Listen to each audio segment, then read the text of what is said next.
Et à présent, comme chaque vendredi avec Thibaut Vidal, on fait un récap de la semaine, des informations de la semaine. Et on commence par le lundi et on prend pour cela la direction de la Russie. Alexeï Navalny, le principal opposant de Vladimir Poutine, s'est fait une petite partie de Monopoly. Malheureusement, à peine sorti, il est directement retombé sur la case prison. Il a comparu de nouveau devant les juges pour ses appels à manifester. Un pays où Alexandre Benalla pourrait peut-être continuer à travailler comme chargé de mission. En parlant de l'ancien protégé d'Emmanuel Macron, il a été remplacé lundi. L'heureux élu s'appelle Jean Gabory et selon le président français, le jeune homme est discret et très bosseur. Dans la soirée de dimanche soir, on apprenait que Denis Ducarme avait demandé à l'Agence fédérale pour la sécurité de la chaîne alimentaire de lui soumettre dans les plus brefs délais un projet d'arrêté ministériel pour ordonner la mise à mort des porcs domestiques.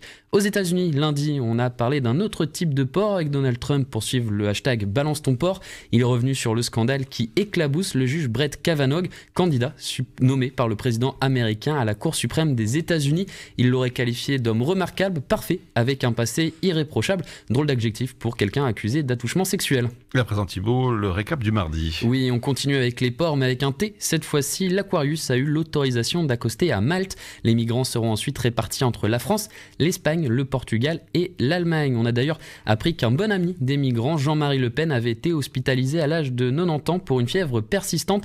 Les jours de l'une des figures de la lutte anti-FN ne seraient pas en danger. Oui, quand on met autant de bâtons dans les roues de sa fille qui essaye de dédiaboliser le Rassemblement national, anciennement FN, on ne peut pas y être partisan. Sinon, culture, une édition inédite de Rap Contenders a eu lieu ce mardi à New York.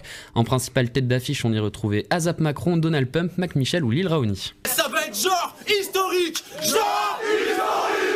Punchline toujours, le 16 mesures de Jan Peumans, le président du Parlement flamand, serait mal passé. En Espagne, on juge ses propos comme un geste franchement hostile. Par contre, toujours pas de réaction pour la candidature au municipal à Barcelone de Manuel Valls. Retour à présent en arrière sur l'actu du mercredi. En pleine Paris Fashion Week, on a appris que la marque Benalla avait été déposée. De là à penser que l'ancien proche d'Emmanuel Macron ira lui tailler un costard, il n'y a qu'un pas.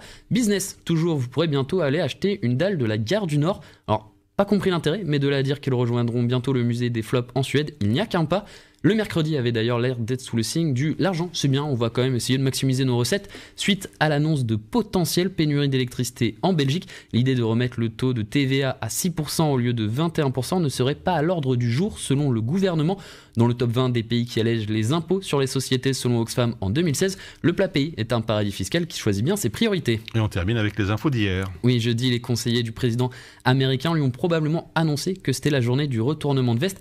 Et chez Donald, on respecte les traditions. Après avoir déclaré préférer une solution à deux États dans le dossier israélo-palestinien, il est revenu sur le procès de son candidat à la Cour suprême, le juge Brett Kavanaugh. Et il a déclaré qu'il pourrait lui retirer sa candidature s'il était convaincu de sa culpabilité dans les accusations d'agression sexuelle. Le procès se déroulait hier et a été renforcé dans la semaine par deux nouvelles accusations. Pour l'instant, aucune fouille sur son GSM ou son ordinateur n'ont été effectuées, mais peut-être qu'on retrouvera quelques messages qui contredisent ces déclarations. Merci Thibaut, 7h58 dans quelques instants, le retour de l'info.